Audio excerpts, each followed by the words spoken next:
आज ये जो कार्यक्रम है आदिवासी समुदाय का भविष्य निर्माण करने की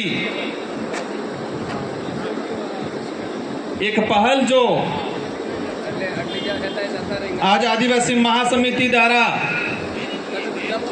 जो आयोजन किया जा रहा है, आदिवासी समुदाय के सभी जनप्रतिनिधिगण, भक्तगण, कर्मचारीगण सभी को एक मंच पे लाने का जो काम किया गया है, मैं मेरी ओर से आदिवासी महासमिति को खूब खूब धन्यवाद देना चाहूँगा। इस मंच पे विराजमान वर्तमान हमारे आदिवासी समुदाय के टीएडी विभाग के मंत्री महोदय, हमारे राज्यसभा के साथी चुंदीलाल जी, उनका नंबर मैंने ही ले लिया है, पता नहीं क्योंकि मुझे भी थोड़ा, हम लोकसभा राज्यसभा है तो शायद लोकसभा में संख्या ज़्यादा है, इस बात का आपको ध्यान रखना है। पूर्व हमारे लोकसभा सांसद महोदय कनकमल जी, हमारे 84 के विधायक जी, सागवाड़ा के विधायक जी, मैं सभी का नाम नहीं लेना चाहूँगा। हमारे जितने जो मेट कोटवाड़, हमारा सूरत सुराता धाम से, बेणका से, बेणेश्वर से पहुँचे हुए हमारी सारी नारी शक्ति, सेवानिवृत्त अधिकारीगण, आप सभी को ये जो आयोजन किया गया है, हमारे पूर्व वक्ताओं ने, कई साथियों ने बताया कि राजनीतिक विचारधारा कहे कि मतभेद हो सकता है, लेकिन समाज की जाजम को लेके, समाज के हक अधिकारों को लेके, समाज में जो कुरीतियां हैं उनको दूर करने को लेके, समाज के इतिहास को जिंदा करने के लिए, समाज की संस्कृति को कायम करने के लिए आज ये एक मंच पे आए हैं। और मैं जो आयोजन कमेटी को कहना चाहूँगा, हम सबका उद्देश्य है आदिवासी समुदाय के हित में काम करना, आने वाली पीढ़ी का भविष्य निर्माण करना।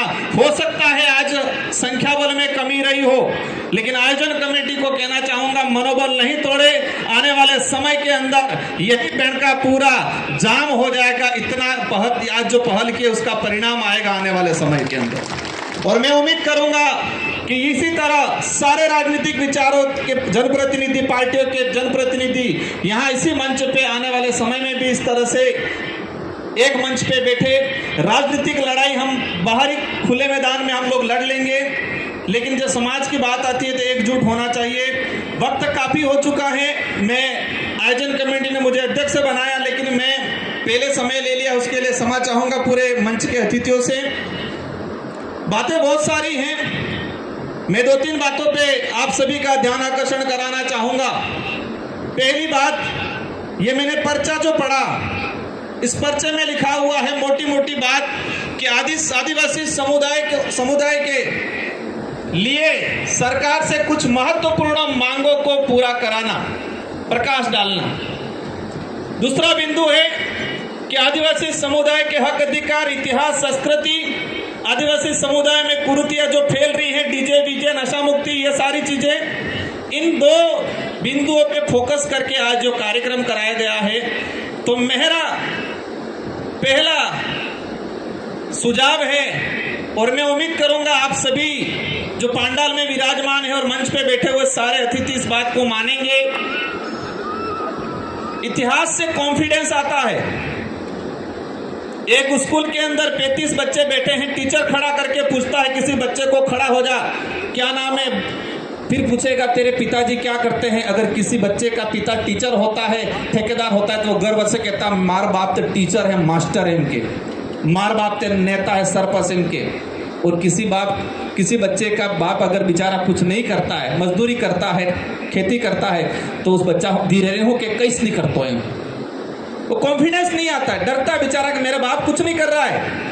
वही चीज हमारे अंदर कॉन्फिडेंस तब आएगा कि हमारा इतिहास हमको पता होगा, और इतिहास जीवित रहेगा तो हमारे अंदर कॉन्फिडेंस आएगा। इस देश के इतिहास में सबसे ज्यादा खून पसीना अगर बहा है, मुगल आए, राजा रजवाड़े आए, अंग्रेज आए, सबके सामने लड़ाई लड़ी है सबसे ज्यादा आदिवासियों ने, और इस देश की धरती पे सबसे ज्यादा खून आदिवासियों का बहा है। लेकिन इतिहास के पन्नों में इन लड़ाइयों को नहीं बताया जाता है। अभी हाल ही के अंदर राणा पूजा को लेके मामला चल रहा है। कल ही मेरे पे फिर वापस कोर्ट से नोटिस आया है कि आपने भील कैसे बोला। 2 बार कोर्ट से मेरे पे नोटिस आ गया है। 2 दिन पहले संभागीय आयुक्त के पास जाके कुछ तथाकथित संगठन जाके ज्ञापन दे रहे हैं कि राणा पूजा भील नहीं है। कितनी बड़ी चोट पहुंच रही है अपने दिल पे, कितना बड़ा। आज हम इतिहास की बात करते हैं, पूर्वजों की बात करते हैं, जो हल्दी घाटी के युद्ध में कंधा से कंधा मिला के लड़ने वाला, हजारों भीलों का खून बहा है उस हल्दी घाटी के युद्ध में, और उसका सेनापति जो भीलों का नेतृत्व कर रहा था, उसका इतिहास खत्म करने की बात आ रही है आज। मैं चाहूंगा आज ही प्रस्ताव लिया जाए, इस मंच से महासमिति के बैनर तले राज्य सरकार को भेजा जाए। मंत्री जी हमारे सरकार के प्रतिनिधित्व बैठे हुए हैं, हम उनको कहना चाहेंगे, हम सब मिलकर प्रस्ताव ले कि राणा पूजा भील को लेकर जो विवाद खड़ा किया जा रहा है, इन लोगों पे मुकदमा दर्ज किया जाए। इस बात को मानते हैं कि नहीं मानते हैं? करना चाहिए कि नहीं करना चाहिए? इतिहास की बात करते, महाराणा प्रताप का जब इतिहास हम पढ़ते हैं, श्यामल देव द्वारा जो किताब लिखी गई थी, उसमें महाराणा प्रताप खुद के भाइयों पे भरोसा नहीं करते थे जितना भीलों पे भरोसा करते थे। इनके जब भी जहां रुकते थे, रात को 4 पहर बना के रखते थे। 4 पहरे, एक पहरे पे उधर टुकड़ी रहती थी, एक पहरे पे उधर टुकड़ी रहती थी। 3 पहरों पे भील हुआ करते थे, 1 पहरों पे चुंडावत हुआ करते थे।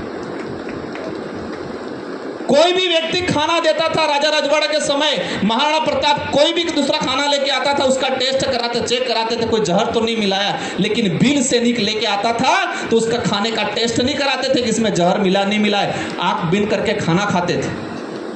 आज उस इतिहास को खत्म करने की बात की जा रही है। तो पहला ये। सेकंड नंबर पे मेरा सुझाव है, आदिवासियों का महाकुंभ महासंग्राम बेणेश्वर। हमें हर समुदाय से भाईचारा हमारे पुरखों ने भी रखा है, आज भी रखा जा रहा है, और हम सब प्रयास करेंगे सामाजिक सौहार्द बना रहे, आने वाले समय में भी बना रहे अन्य समुदाय से। लेकिन बेड़का की धरती पे आदिवासी समुदाय के लिए 1 बीघा भी जमीन रिजर्व नहीं है। आज यह प्रस्ताव लिया जाए कि बेड़का के ऊपर जो जमीन है, और मंत्री महोदय जी को रिक्वेस्ट किया गया है, और मैं भी मैंने आज तक किसी कार्यक्रम में कोई घोषणा नहीं करता हूं मैं, लेकिन फिर आज कहना चाहूंगा, मैं भी सांसद कोटे की तरफ से 50 लाख का भवन आप कहोगे उस बांका की धरती पे बनाएंगे अपन। मंत्री जी भी देंगे, उन्होंने यस कर लिया है, सभी जनप्रतिनिधि भी देंगे। लेकिन यहाँ पर आदिवासियों के लिए विधानसभा वाइज या धोनी वाइज या धाम वाइज सुराता धाम का भवन एक हो, बेणेश्वर का, मानगढ़ का हो, छाणी मंगरी का हो, हमारे सावला का हो, बांसवाड़ा में जितने जो छोटे मोटे धाम धोनी हैं, इन सभी का यहाँ पर एक न एक भवन होना चाहिए, ताकि व्यक्ति आवे तो बोलियम नहीं कुटा तो फरे आदमी धाम माते धोनी माते अपने अपने इलाका जी है वे अभी रहेगा। तीसरे नंबर पे प्रस्ताव लेना चाहेंगे कि हाल ही सरकार ने जितने जो मंदिर हैं, इन मंदिरों के पुजारियों के लिए मासिक तनख्वाह का प्रावधान किया गया है। अच्छी बात है, हम स्वागत करते हैं। लेकिन आज प्रस्ताव लिया जाए कि आदिवासी इलाके के अंदर जितने दाम धुनीदार हैं, उनको भी मासिक मिलना चाहिए कि नहीं मिलना चाहिए तनख्वाह। मैं दूसरे विषय पे नहीं जाऊंगा, और वैचारिक मतभेद हो सकता है, राजनीतिक पे हो सकता है, धर्म पे हो सकता है, किसी पे हो सकता है, नो डाउट। हम सबका प्रयास यही रहेगा इस समुदाय को सही दिशा में क्या ले जाना चाहिए। तो आज ये प्रस्ताव लिया जाए कि आदिवासी इलाके के अंदर धाम धुनीदार कोटवाल जितने जो हैं, इनको भी मासिक, क्योंकि ये भी पूजा पाठ अर्चना करते कि नहीं करते आपड़े आनंदी मड़बू से हूं। आदिवासी समुदाय के इतिहास की बात करें, मैं लंबा नहीं जाना चाहूंगा। हर इलाके में आदिवासी सभी धर्मों में बटा हुआ है। आदिवासी समुदाय हिंदू धर्म को भी मानता है, कुछ ईसाई को भी मानता है, कुछ मुस्लिम को भी मानता है, कुछ जैन को भी मानता है। मैं सतरामपुर गया, सतरामपुर एक परिवार मिला, और वो शायद कटारा गोत्र के थे, जैन धर्म अपना रखा है। इस देश के अंदर आदिवासी जैन भी है, मुस्लिम भी है, हिंदू भी है, ईसाई भी है, बौद्ध भी है। और रामपाल वाला एक धर्म फिर प्रचारित हो रहा है, विशेषकर खेरवाड़ा में घुस गया है, वहां पर भी है।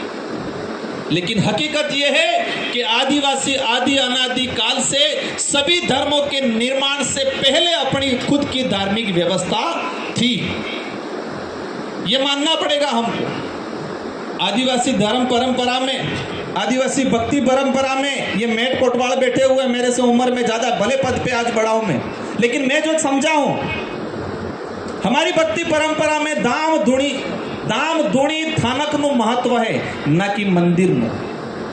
हमारी परंपरा में दजा नेजानो महत्व है, न कि झंडानो। हमारी भक्ति परंपरा में दाम धुणी थानक, कुल मताई, गामखेड़नी मताई, पितृदेव, ये एक क्रमबाज है। और नेजो और धजा, ये हमारी कल उठा के आज हम कलम चढ़ जाएगा तो जैसे आज राणा पूजा के इतिहास पे छेड़छाड़ी की जा रही है, कल उठा के हमारी भक्ति परंपरा के साथ भी छेड़छाड़ी की जाएगी। दूसरा दावा करेगा जैसे ऋषभदेव केसरिया जी दुले बापसी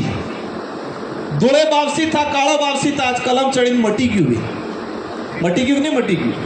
तो इसी तरह हमारे संत सुरमाल महाराज, गोविंद गुरु महाराज, हमारे मापजी महाराज की धाम धुनियों पे आने वाले समय में कलम नहीं चढ़े, उस बात का भी हमें विशेष ध्यान देना है। समय काफी हो गया है, मैं हालांकि चुन्नीलाल जी को नाराज नहीं करूंगा। अंत में एक दो बात और कहना चाहूंगा। मंत्री जी ने कहा था हमारा समाज सबसे ज्यादा मेहनत करता है, नहीं शायद गरीब है बोला था, बात सही है। मैं सबसे एक सवाल पूछना चाहूंगा कि सबसे ज्यादा मेहनत कौन सा समाज करता है?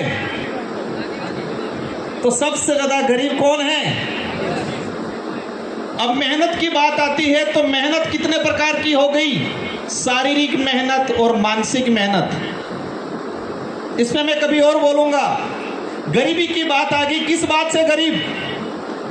शारीरिक रूप से गरीब, विचारों से गरीब, शिक्षा की दृष्टि से गरीब, या फिर आर्थिक रूप से गरीब। हम एक पहलू को देख रहे हैं कि हम आर्थिक रूप से गरीब हैं, लेकिन हमें इस गरीबी के दूसरे पहलुओं को भी देखना है। हम शारीरिक रूप से, हम विचारों की दृष्टि से, हम शिक्षा की दृष्टि से भी थोड़े थोड़े कमजोर होते जा रहे हैं। इनका इलाज भी धीरे धीरे सब चीज होगा। सेकंड चीज, बीमारी।